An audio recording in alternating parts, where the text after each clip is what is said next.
This is a typical case of facial palsy or Bell's palsy. In this video, we see that patient's left-sided eye is not functioning properly, not able to close, and his left-sided mouth is also not able to function properly.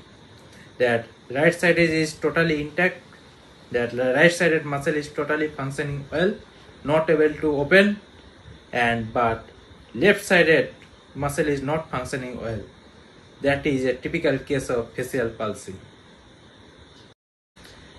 Facial palsy can be caused by both upper motor neuron lesion or lower motor neuron lesion. In lower motor neuron lesion, only one-sided face will be affected, that may be right or may be left. But in upper motor neuron lesion, only lower part of the face is affected. Lower motor neuron lesion can be caused by infection like herpes zoster infection, lymph disease, and upper motor neuron lesion can be caused by stroke or tumor, that is centrally placed tumor.